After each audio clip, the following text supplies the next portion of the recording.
அனைத்து நண்பர்களுக்கும் வணக்கம். உங்கள் ஆஸ்ட்ரோ பழனிசுவாமிகள் பேசுகிறேன். இந்த காணொளியில சிம்மம் ராசி அல்லது சிம்ம லக்னத்தில் பிறந்தவர்கள் வாழ்க்கை துணைவர் வரமா சாபமா என்ற தலைப்புல இந்த பதிவு பார்க்க போறோம்.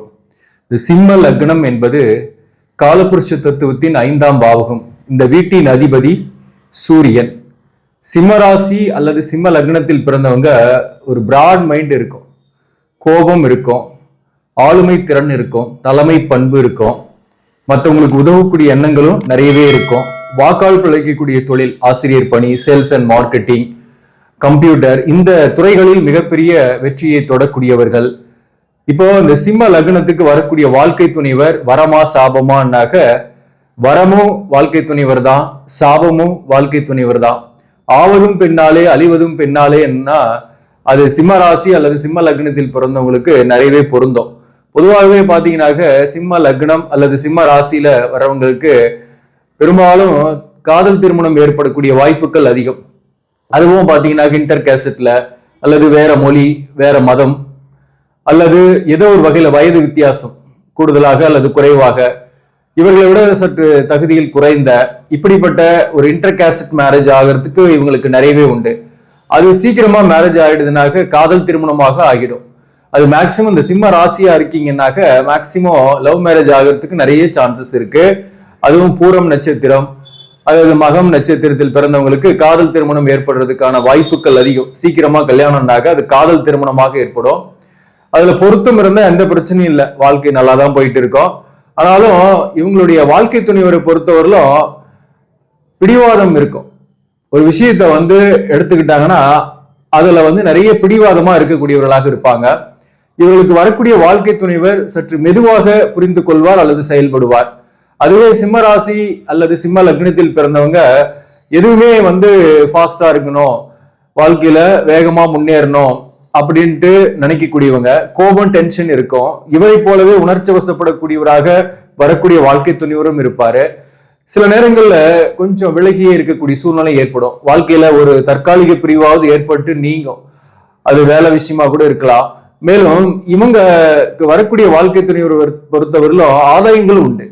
அதாவது சிம்ம லக்னம் அல்லது சிம்ம ராசிக்கு 7ஆம் அதிபதியாக வரக்கூடிய சனி பகவான் 6ஆம் அதிபதியாகவும் வராரு. அந்த வகையில பாத்தீங்கன்னாக்க வாழ்க்கை துணைவர் மூலம் சில பிரச்சனைகளும் இவங்களுக்கு இருக்கு. அது குடும்ப வாழ்க்கை பிரச்சனைகள் அல்லது வாழ்க்கை துணைவரின் உறவுகளால பிரச்சனைகள், இப்படி வாழ்க்கை துணைவரின் உறவுகளால கூட சில சங்கடங்கள், பிரச்சனைகளை சந்திப்பாங்க. அல்லது வாழ்க்கை துணைவரை கூட சில பேருக்கு பிரச்சனையா இருப்பாங்க. அதே போல அதே வாழ்க்கை துணைவராலேயும் நன்மைகள் உண்டு, ஆதாயங்கள் உண்டு, வாழ்க்கையில முன்னேற்றங்களும் உண்டு இவங்களுக்கு. இந்த சிம்ம ராசி சிம்ம லக்னத்தில் பிறந்தவங்களுடைய வாழ்க்கை துணைவர் வரமா சாபமா அப்படின்னு கேட்டாக்க வரமும் அவங்களேதான், சாபமும் அவங்களேதான். உங்களுடைய கருத்தை சொல்லுங்க கமெண்ட்ல, நான் தெரிஞ்சுக்கிறேன். இப்ப பாத்தீங்கன்னாக்க சில பேருக்குலாம் நல்ல கொடுப்பனை இருக்கும். அவங்களுக்கு எந்த தோஷமும் இருக்காது, கலஸ்தர தோஷமும் இருக்காது, தார தோஷமும் இருக்காது, நல்ல சுத்த ஜாதகமாக இருக்கும். அவங்களுக்கு வரன் பாக்குறாங்கன்னா ஒரு சுத்த ஜாதகமே அல்லது ஒரு நல்ல வரனே அமைந்து விடக்கூடிய சூழ்நிலை அதிகம்.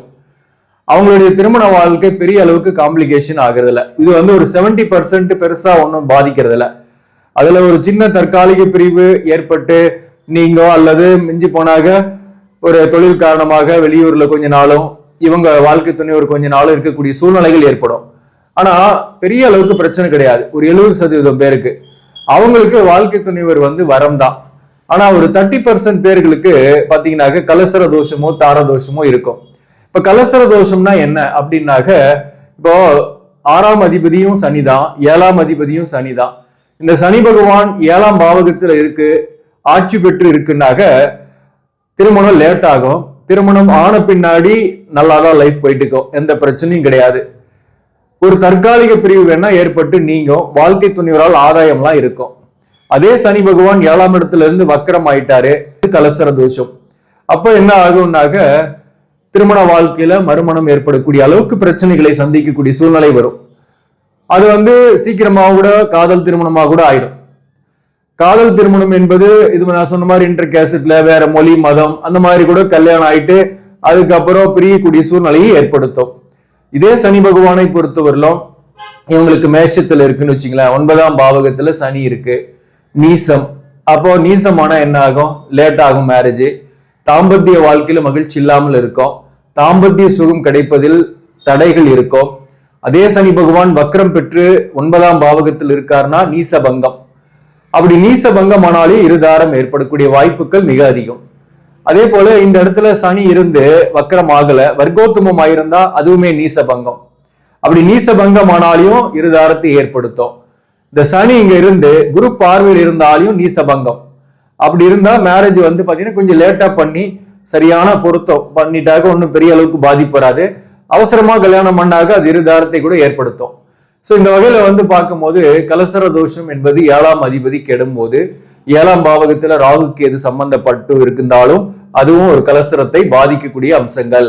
லக்னத்துல கேது இருக்கு, 7ஆம் இடத்துல ராகு இருக்குன்னு வச்சுங்களேன். அதாவது கும்பத்துல 7ஆம் பாவகம் கும்பம், அந்த இடத்துல ராகு, இவங்க சிம்மத்துல கேது இருக்குன்னாக்க திருமண வாழ்க்கை என்பது கருத்து வேறுபாடோடு இருக்கும், பிரிந்து விடக்கூடிய சூழ்நிலை ஏற்படும், இருதாரத்தையுமே ஏற்படுத்தும். இது ராகு கேது தோஷம் மட்டும் எடுத்துக்காம இதையும் கலஸ்தர தோஷமா தான் எடுத்துக்கணும். அதே போல இந்த ராசி சிம்ம ராசி, நீங்க ராசிக்கு 7ஆம் இடத்துல கும்பத்துல சுக்கிரன் தனித்து இருக்குன்னு வச்சுங்களேன், சீக்கிரமா கல்யாணம் ஆயிடும், காதல் திருமணமே ஆகக்கூடிய வாய்ப்புகள் உண்டு. திருமண வாழ்க்கை என்பது பொருத்தம் இருந்துச்சுன்னா ஒன்றும் பிரச்சனை இல்லை. இல்லைன்னா மீண்டும் ஒரு முறை திருமணம் செய்யறது அல்லது திருமண வாழ்க்கையில பிரச்சனை பிரிவுகள் போன்றவற்றையும் இந்த சுக்கிரன் 7ஆம் இடத்துல இருந்தாலையும் ஏற்படுத்தும். காரகோ பாவக நாஸ்தி அப்படின்னு சொல்லுவாங்க. 7ஆம் இடத்துல சுக்கிரன் இருந்தாலையும் திருமண வாழ்க்கையை பாதிக்கும். அப்போ அந்த வகையில வந்து தனித்த குரு 7ஆம் இடத்துல இருந்தாலும் மேரேஜ் லேட் ஆகும். மேரேஜ் வாழ்க்கையில கருத்து வேறுபாடுகள் நிறையவே இருந்துகிட்டே இருக்கும். ஸோ 7ஆம் பாவகத்துல தனித்த குரு இருந்தாலும் பிரச்சனை இருக்கு. ஸோ அந்த வகையில வந்து இந்த மாதிரி தோஷங்கள்லாம் இருக்கு அப்படின்னா மட்டும்தான் அவங்களுக்கு வந்து 2ஆம் தாரம் ஏற்படும். அவங்க கிட்ட போயிட்டு நீங்க கேட்டீங்கன்னாக்க என்ன சொல்லுவாங்க? வாழ்க்கை சாபம் அப்படின்னு தான் சொல்லுவாங்க. அதே வந்து எந்த கிரகமும் இல்லை, 7ஆம் இடம் சுத்தமா இருக்கு அப்படின்னாக்க, அல்லது சுபரோட பார்வை இருக்கு, 7ஆம் இடத்துக்கு குரு பார்வை இருக்குன்னா என்ன ஆகும்? வாழ்க்கை வந்து அவங்களுக்கு வரமாக தான் இருக்கும். அதே போல இந்த 7ஆம் அதிபதியாக வரக்கூடிய சனி 12ஆம் பாவகத்துல இருக்குன்னு வச்சுங்களேன், கடகத்துல சனி இருக்கு அப்படின்னா என்ன ஆகும்னாக்க கல்யாண வாழ்க்கையில பிரிந்திருக்கிறது போன்றவையும் ஏற்படும். உடல்நல தொந்தரவு, தாம்பத்திய வாழ்க்கையில மகிழ்ச்சியற்ற தன்மைகள், திருமண வாழ்க்கையில கணவன் மனைவி ஏதோ ஒரு வகையில பிரிந்தே இருக்கிறது, வாழ்க்கை துணைவர் நிறைய விரயம் பண்றது, வாழ்க்கை துணைவரால் வந்து கடன் ஆகிறது, செலவுகள் ஏற்படுறது போன்றவையும் இந்த 7ஆம் அதிபதி சனி 12ஆம் பாவகத்தில் இருந்தா ஏற்படும். தாம்பத்திய சுகம் பெருசா இல்லாம இருக்கும், புத்திரபாக்கியம் கூட குறைவான அளவில் தான் இருக்கும். இதெல்லாம் வந்து நம்ம ஜாதகத்தை வச்சு கணிக்கலாம். ஸோ அவங்கக்கிட்ட போய் கேட்டாக வாழ்க்கை துணைவர் வரமா சாபமான்னு கேட்டாக சாபம் அப்படின்னு தான் சொல்லுவாங்க. இப்போ ஜென்ரலாக நம்ம இந்த பதிவுலேருந்து என்ன தெரிஞ்சுக்கலாம்னாக்க, பொதுவாகவே கல்யாணம் ஆயிடுச்சு இந்த மாதிரி பிரச்சனைகளோடு இருக்குன்னாக்க நம்மளுடைய ஜாதகத்துல என்ன தோஷம் இருக்கு அப்படின்றது நாம் தெரிஞ்சுக்கலாம். அதாவது செவ்வாய் மட்டுமே தனித்து 7ஆம் இடத்துல இருந்தா கூட கணவன் மனைவி பிரிந்தே இருக்கிற மாதிரி சூழ்நிலைகள் இருக்கும். அதே மாதிரி செவ்வாய் தோஷம் உள்ளவரை கல்யாணம் பண்ணும் போது பெரிய அளவுக்கு பாதிப்பு வராது. செவ்வாய்க்கு குரு பார்வை இருந்துச்சுன்னா அது பரிகார செவ்வாய் ஆயிடும், பெரிய அளவுக்கு பாதிப்பு கொடுக்காது. அதே போல இந்த 7ஆம் பாவகத்துல சூரியன் போய் இருந்தாலையும், லக்னம் ராசிக்கு 7ஆம் இடத்துல சூரியன் இருந்தாலும் கணவன் மனைவிக்குள் அப்பப்ப சண்டை சச்சரவு கருத்து வேறுபாடோடய இருக்கக்கூடிய சூழ்நிலைகளை ஏற்படுத்தும். ஸோ அந்த மாதிரிலாம் இருக்கு ஜாதக அமைப்புகள் இருக்குன்னா கொஞ்சம் பொறுமையா பார்த்து அதற்கு ஈக்குவலான ஒரு கட்ட பொருத்தத்தை இணைக்கும் போது மட்டுமே வாழ்க்கை சிறப்பாக இருக்கும், அல்லது பிரிவுகள் ஏற்படாமல் இருக்கும். அதுதான் நாங்க முக்கியமா சொல்ல வர. அவங்களுக்குமே வாழ்க்கையை வரமா மாத்தலாம். அப்படி ஒரு நல்ல வரனே வரல, கல்யாணமே ஆகல, லேட் ஆகிட்டே இருக்குது, எதோதான் கல்யாணம் பண்றது, ஏதோ ஒண்ணு ஏதோ ஒரு தோசை இருந்துட்டு போட்டோம், எனக்குமே இந்த தோசை இருக்கு, ராகு எது இருக்கு, செவ்வாய் இருக்கு, அதனால நான் ஏதோ ஒண்ணு கல்யாணம் பண்ணிக்கிறேன் அப்படின்னு ஒரு முயற்சி பண்றீங்க அப்படின்னாக்க 30 வயசுக்கு மேல ஆயிடுச்சு, இன்னும் கல்யாணம் ஆகல, இன்னும் பார்த்துட்டே இருந்தா எப்படிதான் கல்யாணம் ஆகுறது அப்படின்ற ஒரு கவலை உங்ககிட்ட இருக்குன்னாக்க நீங்க வந்து கர்மாவை குறைப்பதற்கு சிவனுடைய வழிபாடு செய்யுங்க, நல்ல வரனே வரும். அது வந்து ஒரு சிவலிங்கம் வாங்கி வச்சு வீட்லயே சுத்தமான நீரால் கழுவி அதற்கு அலங்காரம் அபிஷேகம் டெய்லி செஞ்சுட்டு நீங்க வேலையை பாக்குறீங்க, உங்களுடைய பணியை தொடர்ச்சியா செய்யறீங்க அப்படின்னாக்க நிச்சயமா உங்களுக்கு ஒரு நல்ல வரனே வரும். வாழ்க்கையில் எவ்வளவுதான் பிரச்சனைகள் வந்தாலும், கிரகங்கள் எவ்வளவுதான் வலிமையாக இருந்து உங்களுடைய கர்மாவை செயல்படுத்துவதற்காக துடித்தாலும், இறைவனுடைய அருளும் ஆசியும், அந்த சிவபெருமானுடைய அருளும் ஆசியும் இருக்கும்போது யாராலும் ஒன்றும் பண்ண முடியாது, தலைக்கு வர்றது தலைப்பாக்கியோடு போகுன்ற மாதிரி பெரிய துன்பமே வந்தாலும் அது குறைவான அளவுக்கு தான் உங்களுக்கு பாதிப்பை ஏற்படுத்தும். அதே போல நீங்க கிரிவலம் போலாம். திருவண்ணாமலை அண்ணாமலையாரை தரிசிச்சுட்டு மாசம் ஒரு முறை கிரிவலம் போயிட்டு வந்தாலையும் இந்த மாதிரி தோஷம் இருக்கிறவங்களுக்கு கல்யாணம் ஆகும்போது நல்ல வரனாவே வரும். வாழ்க்கை மகிழ்ச்சியாக அமைத்துக் கொள்ளலாம்.